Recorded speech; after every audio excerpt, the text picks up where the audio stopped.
Hey everybody, it's Jake Mace, the vegan athlete, over here at Shamus O'Leary's Tropical Fruit Tree Nursery. I love being here. It feels good, it looks good, it's full of edible goodness. And I'm all about gardening with edible trees and plants at home. That's what you guys do here. Yep, that's what we do. And you're full today. We are full. And you are loaded with amazing edible trees here, of all different sizes. You have some monster 25 gallons, 35 gallons, also 3 gallons, all different sizes. This is the most trees I've ever seen you have before. We've got a lot right now. It's pretty beautiful. heavy with inventory. I mean, just behind us, you can see the amount of bio-intensity. It's really breathtaking. It looks great. Thank you. And you're going to show us today some of the key trees that you love here at your nursery. Right, definitely. Let's get started. Okay. And now behind me is another forest of a different variety of tree. What are all these trees behind me? This is one of my favorites, one of the easiest trees to grow here in Phoenix. This is the Carambola, otherwise known as starfruit. Make really good container plants. Okay. They can also be put in the ground. They will acclimate to full sun as they mature, and they will start to take a little bit more cold every year as they mature and the roots get established. And I've seen Phoenix area growers have success with them in containers or in the ground. Correct. So whatever your desire is. And this one even has a bunch of little baby fruit on them ready to ripen. Yeah, now these here are 25 gallon sized trees. These actually had about 80 fruit on each of these trees a week ago. But then, of course, when we move them, the fruit falls off. But I see. These are already mature, so going into next winter, you'll grow enough fruit off the tree to recover the cost of the tree itself. Because fruit retail for about $7 a piece here in Phoenix. Right. And those aren't fresh. Exactly. They're no good. Yeah. So if you can get, even 50 fruit off of the tree, you're good to go the first year. You paid for the tree. Right. That's amazing. They look so healthy and so good. They look ready to go in the ground right now. Yeah, they are. Now, this is an exciting area of Shamus O'Leary's because it's mangoes. And you and I went to go check out a lady who was growing full mature, 25, 30 plus foot tall mango trees in Phoenix. Yep. They can watch the video right here of that visit. And how many different varieties of mangoes do you have here? 75. 75 varieties. 75. So the regular mango in the store is not the only one that exists. That's not even a mango. What you get in the store is garbage. We want the more rare and delicious mangoes. Right. Right. Well, we have here a lot of coconut creams, cogshalls, pickerings, fruit punch, ugly Betty, southern blush, raposas, you name it for the most part. And people of different parts of the world, whether it's India, Mexico, they all have mangoes they grew up with. Yep. And you've got varieties for every different culture. Latinos generally like the Kents, the Keats, the Manillas. The Indians like the Alfonsos, the Malikas, the Alampur Banashanes, the Jangaharis. So we've got something for everybody. The Asians like the Nam Dak Mais and the Okrangs and Neelams. So we've got a little bit of everything here. And do they really taste that different depending on what variety it is? Definitely. Yeah. We did a mango tasting together that showcased some of the fruit punch and pineapple pleasure and coconut creams. Right. That's also you can watch right here. And it was amazing to me how mangoes had such a variety of styles. Correct. It was incredible. Yeah, there's a lot of different flavors. Yeah. And the cool thing about mangoes is that they will grow here in the Phoenix area. They do require a little bit of cold protection when we get below freezing, but many of the mangoes can be container grown. Right. So there's some dwarf mangoes, and then if you want something that's going to grow a little larger, you can put those in the ground. We have those as well too. So there's no reason that every yard should not have a type of mango tree growing. And all of your mangoes here are grafted, so they're going to fruit quickly. Correct. We never sell seedling mangoes. We don't sell any 1 gallon mangoes. So the smallest size we start are 3 gallon, year to year and a half old, and then they'll go on up to 65 gallon. So, I mean, not only here at Shamus O'Leary's, not only do you have different sizes, you have 75 varieties, but just the overall health of the leaves. Like, look at the leaf. So when people come here and are buying a mango like this one where my hand is, I mean, that leaf looks perfect. So they're going to be starting with a healthy tree, no matter if they're putting it in a container or the ground. If anything is half dead or sickly, we don't put it out. You don't even it put gets it out. composted. We don't even waste time with it. Right. The trees look the way they do because they're fed properly and watered properly. So that's something that we will educate the customer with. Hey, this is what we're using. This is what you want to continue. Right. And you'll be good to go. Right. That's amazing. As we're walking to the next zone of Shamus O'Leary's, we have these different kinds of long-ons or longans, the dragon eye fruit trees that look so amazing. Coming over this way, we have the sapote, the Mamey sapote, which if you've ever had a Mamey sapote, that's my personal favorite fruit of all time. And there's a whole wall of Mamey sapote trees right here. So next on our tour, you wanted to show this tree, and I have no idea what this is, so enlighten me. This is something special that I've been working on trying to get one of my growers to allow me to purchase the past 3 years, and they didn't want to part with them. Finally, allowed me to get one of them for my personal collection. Okay. This here is a jackfruit. Oh. The cool thing about this is actually a Costa Rican red jackfruit. Wow. So it's a different type of jackfruit. Now, I love jackfruit. Okay. But I don't know what a Costa Rican red jackfruit is. It's a jackfruit that's red from Costa Rica. It's actually colored red. Correct. Yeah. I've never seen one in the Phoenix area this size before. No. Now, this here has been grown in a container. We're going to actually put it into the new structure that we're building. Okay. Because they're going to need cold protection below about 40. Right. So this is something we're going to experiment with and see if it can be done here in the Phoenix area with proper microclimate conditions. We're starting with a more mature tree, so we don't have to worry about sensitivity with the young plants. It's going to have cold protection, it's going to have shade in the summer, good food, good water. We'll give it a go. And jackfruit are about this big. Yeah. They can be. Yeah. Or bigger. They're very spiky on the outside, but delicious on the inside. They almost have different kind of pockets of fruit that taste like juicy fruit gum, which is actually the flavoring for the gum. Correct. That's amazing. So beyond the miracle fruit trees, there's this one, and I know because I've been in tropical climates before, this is a chocolate tree. Correct. Cacao tree. Yeah, this is specifically yellow cacao. Yellow cacao. Yep. So the fruit it puts off will be yellow. Right. Wow, this is a crazy big tree. Yeah, this one here is about 5 years old. Okay. It's already fruited. This is actually going to go into my personal collection in the arboretum that we're building in the back. We're going to experiment with it. They generally don't do real well in here in Phoenix because they want a high humidity climate. But you have a plan for that. But I have a plan for it. So we're going to see what happens with it this year. And we're going to cover some of that on your Shamus O'Leary YouTube channel. So subscribe, because you've got this incredible greenhouse that's going to be erected. Under construction. Under construction. Yeah. And these leaves feel amazing. Yeah. And a lot of new growth everywhere on the tips. So it's this kind of stuff that I am always amazed at Shamus O'Leary's. This big, what is this, a 25 gallon? 25 gallon cacao. Cacao. I never see that anywhere else. And this is doing okay here in the Phoenix area right now. Yeah, it's doing fine so far. That's great. They need shade in the summer, they need warmth in the winter, and they need as much humidity as they can get. So underneath other trees, you have a lot of mulch, something going on. Also, many people grow these as house plants. They do really well in the house, and they'll get big, huge leaves on them. So you could have this indoors? Yeah, definitely. Wow. So what's next on the Shamus O'Leary tour? Right behind us here, this is cinnamon. Wow. A true source of the spice. Okay. Cinnamon tree. And you can smell it right about here. It starts to hit you a little bit. And if I were to taste it a little bit, it tastes like cinnamon. Yeah. Oh, it's intense. It actually smells like Christmas time. Right. Wow, that's amazing. So do people normally use the leaves or the bark of this? The bark is where the spice comes from. I see. But they're fragrant throughout. So this is another one that many people grow as a house plant. I see. Yeah. And this one is huge. Yeah.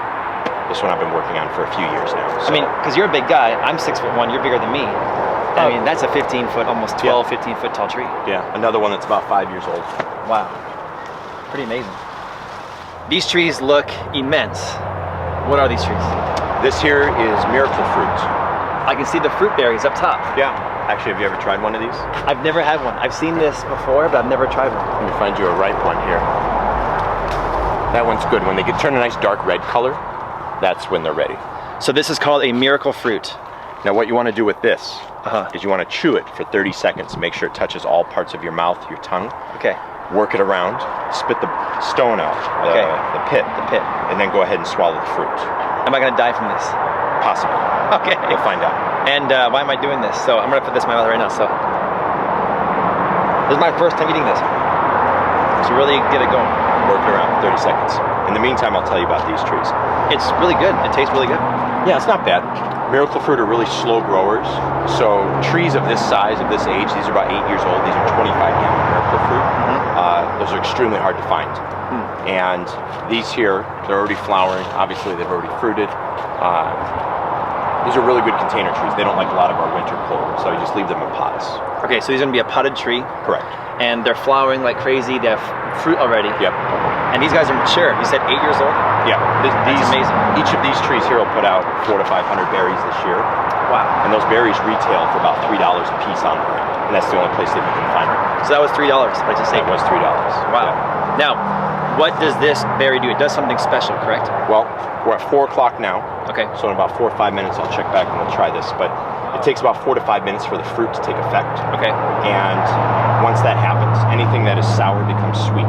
Oh. So in a few minutes, I'll give you this lemon to try, and you'll see what it tastes like. It just tastes like a lemon candy. So I can eat anything sour and it'll be sweet after 4 or 5 minutes? Yes. Bratwurst, or excuse me, sauerkraut, Okay. beer, onions, lemon, grapefruit.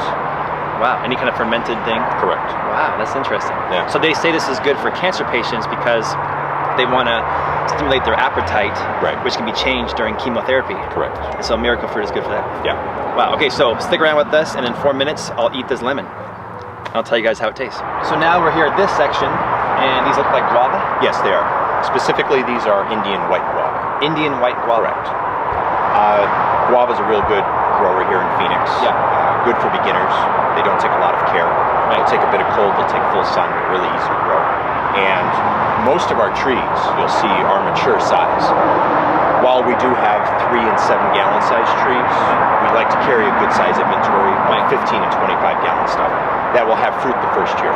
These ones are taller than me, so they're pushing 12 feet tall. Yeah. They're in 15 gallons? Yep. They look great. How many different varieties of guava would you say that you carry here? Generally anywhere between 4 to 8, depending on the time of year. Different kinds? Yeah. I don't know, I have about 10 different guavas from you. They're doing great so far. Right. So behind us is one of my favorite cherry trees that I never even knew what it was till I met you a couple of years ago. Right. And now I have 4 of these in my yard in Tempe, and they're doing great. And what is this? This Barbados cherry, otherwise known as acerola. Acerola. Correct. Barbados cherry. Highest known source of vitamin C on Earth. Wow. Very easy to grow. They'll take our full sun, they'll take our heat. They can see the tree that's in your yard. Check out your videos. That's gone from a 3 gallon like this. Yours actually started smaller than this. Smaller than It was this. about half the size, and in a year's time, it was monster. And now it's beyond my reach Yeah. in just 2 years' time. And it fruits pretty consistently throughout the entire year. March through December Right. is normal. In our Barbados cherry, you'll see these are good size. These are actually 3 gallon pots right now. But yet they're great. They're 7 gallon size plants, Yeah. and most of these will have fruit on them the first year, so there's no waiting for them. So if anybody's in the Phoenix area interested in planting an acerola or Barbados cherry, come get them now before they're potted up. And you do want to be careful with acerola because there's many nurseries around the country that sell a faux Barbados cherry, Oh. which is a relative, but it's not the actual true Barbados cherry acerola, I see. Florida sweet fruit. Okay. These are certified Florida sweet acerolas. Okay. So you know that when you come and get one of these from us, exactly what you're getting. Because I've gotten other trees before I've known you, and they weren't exactly what I bought. That And happens frequently. I put 3-4 years on something that's not what I Right. really wanted. Yeah. So these are authentic Florida sweet Barbados cherries. Correct. Yeah. They look fantastic. Thank you. And now I've been sucking on the miracle fruit for at least 5 minutes. Let's taste this lemon. So we just picked this off one of our trees. So I've got the pit from the miracle fruit that I'll plant at home, but we got the miracle fruit trees behind us, and I'm gonna taste the lemon now. So what do I do? Just taste it? Yeah, so it's been about 5-7 minutes since you tried the fruit. So just eat the lemon, try it with the peel and all. Just bite into With it. the peel and everything? With the peel and all. Okay. Kind of like, almost like tolerable like an orange. Yeah. Normally that would make me go puckered and watery eye, but that actually And you just ate the peel. Show. I did. Let me take a vegan athlete size bite. Wow. It's a trip. That's crazy. Yeah. I need one of these trees. Yes, you do. I would be tasting everything. Right. That's an amazing, that's a vegan athlete first. I've never before tasted a miracle fruit. I've never before eaten a lemon. Right. Like it Lemon was a peel. guava. Lemon rind. Lemon rind. But there are so many nutrients in the skin that I normally don't get because I don't want to eat it. See? This is why you should be thanking me. Yeah, you're improving my health right exactly. now. Wow, this is amazing. I'm gonna eat this for the rest of the tour. Thank you. There you go. That's fantastic. So we're here in this section of your nursery. These trees are in huge pots. What size are these? 25 gallon. 25 gallon. And they look incredibly healthy. The leaf looks kind of waxy. Right. What kind of tree is this? This is Grumichama, which is a small purple berry from Central and South America. Wow. The cool thing about these trees are that Grumichama are never found in mature sizes. Oh. The largest Grumichama you'll ever find for sale are small 3 gallons. Right. So these here we've been working on for a few years. Wow. So these are going into my personal collection. Okay. But fortunately you could see here, they're actually flowering now. Yeah, check So this we're gonna out. have some fruit here soon. So those are the Grumichama flowers. Correct. And this is what kind of fruit is it? It's a small purple berry Okay. from Central South America. Okay. Sometimes a little sweet, sometimes a little tart, depending on when you pick them. And do you have others of these for sale in the nursery? Smaller sizes, yes. Okay, cool. This is a really amazing part because everywhere is avocado trees of all different sizes. And this one behind us is really big. This one here is a Marcus pumpkin. Marcus which pumpkin. I'm a fan of, not necessarily the big avocado connoisseur, but the fruit themselves are 32 to 40 ounce fruit, so they're the size of cantaloupes. So they have like some crazy presentation to them. So the Marcus pumpkin avocado. Correct. Wow. And these here are 25 gallon size. They're already mature, and we have about 15 different varieties of avocado in mature sizes. Right. So if you've only ever had a store-bought one. Oh yeah, it's a whole different deal. A whole different deal. Right. Yeah. So we do Simmons, Russell, Lula, Winter Mexican, Marcus Pumpkin, Chiquette, Days, you name it. The Aravaipa. Aravaipas we have as well. Although Aravaipas are pretty much a pre-sell item only because we're always sold out of those. So no matter what your budget is, what your interest is, or how many different varieties you want to get, you have options for people. Oh yeah, definitely. We've got probably a good 300 different avocado trees here to choose from right now going into springtime. Wow. So anywhere from the 3 gallon size, 7, 15, 25, and occasionally 65 gallons. One of my secrets in the past has been to get to the nursery and get your trees right when they come in because they're fresh and they're healthy. And well, this is when you have the most options. Right. At the beginning of spring is when we bring out the big guns. So that's when you want to hit us. There's a lot of options to choose from. That's awesome. Before everybody else takes them. Correct. That's amazing. They look fantastic. And over here are just a forest of 300 avocado trees that look so good, ready for planting.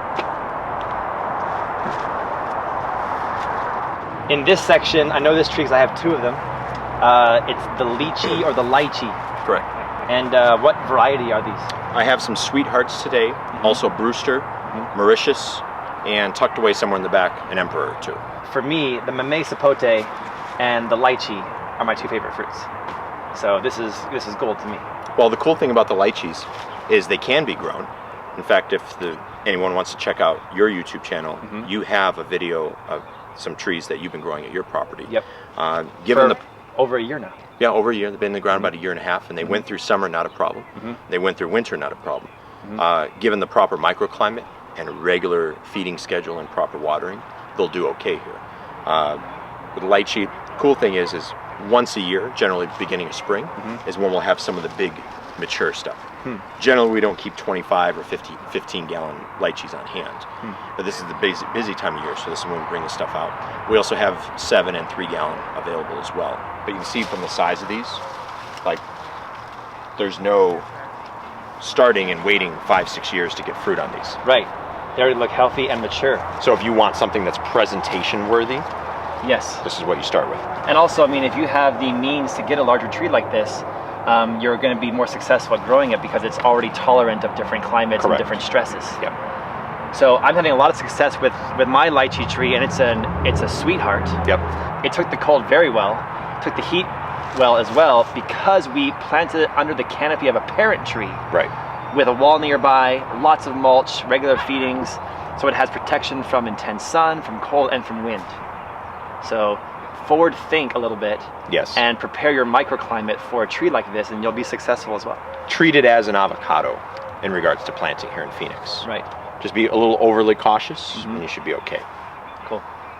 So for everybody watching at home, this is a brief tour of all the business going on at Shamus O'Leary's, and it's beautiful and it's healthy.